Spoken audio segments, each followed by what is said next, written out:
दोस्तों नमस्कार, major tips सिंगडम channel में आपका स्वागत है। दोस्तों क्या होता है कि मनुष्य का जो समय होता है वो कभी कभी एकदम पलटी मार जाता है, कभी कभी बहुत ही फ्लो में आ जाता है।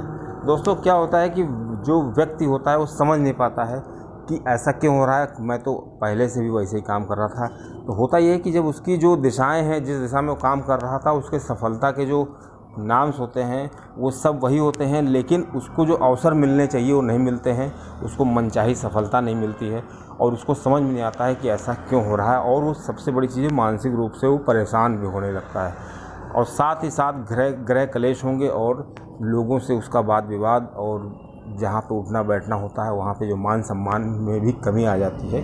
दोस्तों ऐसा होता है कि इन सब कारणों की वजह से ग्रहों की जो स्थिति होती है, जो पिछले जन्म के जो कर्म होते हैं, वो जो है मनुष्य को प्रारब्ध बन करके उसको चैन से नहीं बैठने देते। और जब तक कर्म जो उसने कर रखे हैं उसको भोग नहीं लेता है, तब तक उसको पीछा नहीं छूटता उसको। दोस्तों पक्षियों को दाना पानी खिलाने से, पशुओं को रोटी आदि खिलाने से मनुष्य के जो पाप होते हैं, पिछले जन्म के पाप होते हैं या इस जन्म के जो पाप होते हैं वो कट जाते हैं। और दोस्तों कुछ भी हो, लेकिन जो हमको कर्म हमने कर रखे हैं उनको तो हमें भोगना ही पड़ेगा। कुछ ऐसे भी कर्म होते हैं जो हमारे पिछले जन्म के पाप को काटने में काफ़ी सहायक होते हैं, जैसे कुत्ते को रोटी खिलाना, चिड़ियों को दाना पानी खिलाना, उनको तृप्त करना, चींटियों को दाना खिलाना। दोस्तों इस तरह की जो चीज़ें होती हैं इससे हमको उतना पुण्य मिल जाता है जितना पूजा करने से भी नहीं मिलता है। दोस्तों ये कहा जाता है कि अगर हम 1 साल तक पूजा करें तो हमको जितना पुण्य मिलता है उतना पुण्य तो हमको केवल 2 पक्षियों को तृप्त करने से मिलता है। दोस्तों जो पक्षी होते हैं उनमें स्पष्ट रूप से जो आत्मा का वास होता है, ईश्वर की आत्मा उसमें होती है, ईश्वर के अंश होते हैं। हम उनको तृप्त करने का मतलब है वो पहली बात तो बेजुबान है, और उनको तृप्त करने का मतलब है कि हम ईश्वर को तृप्त कर रहे हैं। दोस्तों पूजा पाठ से भी बहुत ज़्यादा गुना हमको फल मिलता है। दोस्तों आइए अब जान लेते हैं कि कैसे क्या हमें करना चाहिए, पक्षियों को दाना पानी कैसे खिलाना चाहिए। दोस्तों एक चीज़ मैं आपको बता दूं पहले कि जो बुरी शक्तियां होती हैं, नकारात्मक शक्तियां होती हैं, हमारे घर में 2 जगह से प्रवेश करती हैं। या तो मुख्य द्वार से प्रवेश करेंगी या छत के द्वार से प्रवेश करेंगी। दोस्तों मुख्य द्वार का जो मेन पहरेदार होता है वो ग्रह, जो आपकी कुल देवी होती है, और जो पितृ होते हैं उनका मुख्य जो अड्डा होता है वो छत पे होता है। दोस्तों पितृ का जो अड्डा होता है वो छत पे ही बनाया जाता है और छत पे ही वो रहते हैं। दोस्तों जब पितृ कमज़ोर होने लगते हैं तो वो क्या करते हैं, जो बुरी शक्तियाँ होती हैं उनको रोक नहीं पाते हैं और वो परेशानियाँ आपके घर में प्रवेश कर जाती हैं। दोस्तों जो हमारे मुख्य द्वार के पहरेदार हैं और जो छत के रक्षक हैं उनको हमें मजबूत करना होगा। और दोस्तों ये सब कैसे मजबूत होते हैं, इनको मजबूत करने का बहुत से तरीके हैं। उनमें से एक तरीका ये भी है कि हम पक्षियों को दाना खिलाएं, छत पे पानी भर कर रखें, जिससे पक्षी तृप्त हो सकें। जब गर्मी होती है तो पक्षी जो होते हैं भटकते रहते हैं, बेजुबान होते हैं।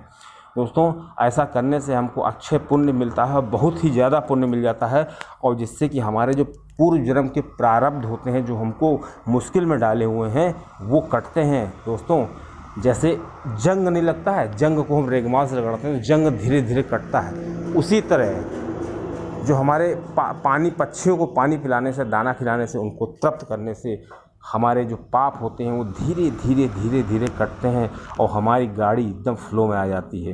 दोस्तों कहा जाता है किसी की किस्मत 39 साल में खुलती है, किसी की 52 साल में खुलती है।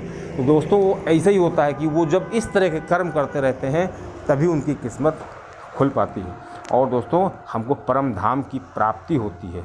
और दोस्तों एक चीज़ और भी आपको बता दें कि जो पक्षी के रूप में कभी कभी देवता भी परीक्षा लेने के लिए आते हैं।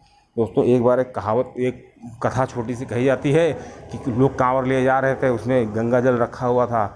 रास्ते में एक जीव मिला, उसने पानी मांगा तो उसको पानी जब दे दिया उसने, तो उसके साथियों ने उसको छोड़ दिया, कहा अरे ये तो इसका भ्रष्ट हो गया मामला, इससे दूर रहो। और दोस्तों स्वप्न में आए शिव जी स्वयं, और शिव जी ने कहा तुमने मुझे तृप्त किया, बोलो क्या वरदान मांगते हो। उसने कहा मुझे शिवधाम चाहिए। दोस्तों उसको शिवधाम मिल गया। ये कथा दोस्तों शास्त्रों में कहीं ना कहीं वर्णित मिलेगी आपको। दोस्तों हमें क्या करना चाहिए, घर के ऊपर जो है छत पे पानी रख देना चाहिए, जिससे कि जो प्यासे पक्षी हैं वो आएँ और अपने आप को तृप्त कर सकें। दाना भी डाल देना चाहिए। दोस्तों घर की छत पर दाना पानी रखने से क्या होता है कि जो घर में आने वाली बीमारियां होती हैं, जो परेशानियां होती हैं, वो प्रवेश नहीं कर पाती। मैंने आपको पहले बता दिया कि जो छत होती है उसमें जो पितरों का उस जमाव रहता है, और जो मुख्य द्वार होता है उस पर कुल देवी जी जो होती हैं वो उसकी रक्षा करती हैं। दोस्तों ये दोनों बलवान हो जाते हैं तो हमें किसी भी चीज़ की चिंता नहीं रहती है, और हमें किसी भी तरह की परेशानियों से हम बहुत हद तक बच जाते हैं। दोस्तों पितृ वो चीज़ हमको प्रदान कर देते हैं जो हमें चाहिए होता है। पितृ दोस्तों देखा करते हैं, लेकिन जब हम पितृ को बलवान करेंगे, पितृ के मन के कार्य करेंगे, तभी उनके जो होती है वही तभी वो कर सकते हैं, क्योंकि उनके अंदर उतनी क्षमता नहीं होती है। उनके अंदर उस तरह की क्षमता होती है कि अगर हम अच्छे कार्य कर रहे हैं तो वो विधि के हिसाब से हमको और अच्छे फल दे सकते हैं। अगर हम अच्छे कर्म नहीं करेंगे तो वो हमें विधि के हिसाब से चलते हैं दोस्तों, क्योंकि उसका जो पितृ होते हैं देव नहीं होते हैं, और न पितृ मरे हुए होते हैं, बीच के होते हैं।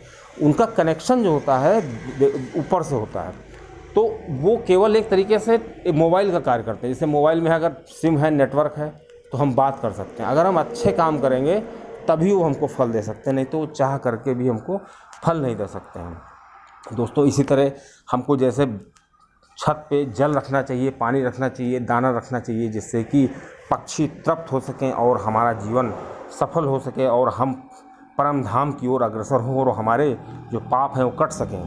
दोस्तों उसी तरह हमको कुत्ते को भी रोटी खिलानी चाहिए। कुत्ते को भी जो कुत्ते को पसंद हो और या जो हम खिला सकते हो अपनी यथासंभव जितनी हमारी कथा हो उसी हिसाब से खिलाना चाहिए। दोस्तों कुत्ता जो होता है भैरव जी की सवारी होता है, और भैरव जी कुत्ते को प्रसन्न करने से भैरव जी प्रसन्न होते हैं। और दोस्तों आपको पता होगा कि भैरव जी, शनिदेव, राहु, केतु किस तरह से आदमी की जो ज़िंदगी होती है उसको प्रभावित करते हैं। पग पग पर उनका जो है दोस्तों साथ हो तभी ज़्यादा बढ़िया रहता है। दोस्तों आपको पता होगा कि जैसे कुत्ते को हमें रोटी खिलानी चाहिए, उसी तरह गाय की भी हमें सेवा करनी चाहिए, क्योंकि गाय में 33 कोटि देवी देवता होते हैं। दोस्तों एक गाय की सेवा करने का मतलब है कि हम 33 कोटि देवी देवताओं को किसी न किसी रूप में उनके नज़रों में आ जाते हैं। और दोस्तों तीसरी चीज़ होती है चींटी। चींटियों को दोस्तों हमें कोई मीठी चीज़ डाल देनी चाहिए, आटा डाल देना चाहिए, जिससे कि चींटियाँ भी तृप्त हो जाएं। दोस्तों इन चारों चीज़ों का कनेक्शन सीधे ऊपर वाले से होता है। दोस्तों जो आपको पता होगा कुत्ते को जो रोटी खिलाई जाती है, जो आखिरी रोटी होती है वही कुत्ते को खिलाई जाती है। दोस्तों उसमें थोड़ा सा अगर तेल लगा करके उसको खिलाई जाए तो हमारे काफ़ी दुख जो हैं कम हो जाएंगे और भैरव जी काफ़ी प्रसन्न होंगे। और दोस्तों हमारे जीवन में जो सकारात्मक बदलाव आने लगे, अगर कोई ऐसा करके देखे तो वो निश्चित रूप से पाएगा कि उसके अंदर कुछ ही समय में एक सकारात्मक बदलाव आएंगे और उसके सारे काम बनने शुरू हो जाएंगे। तो दोस्तों मेन ये 4 चीज़ें होती हैं, 5 चीज़ें मान के चलिए, कुत्ता, कौवा, गाय, चींटी, और ये 4 चीज़ें ये हो गई। और मेन चीज़ सबसे हो गई गाय, ये जो और कोई पक्षी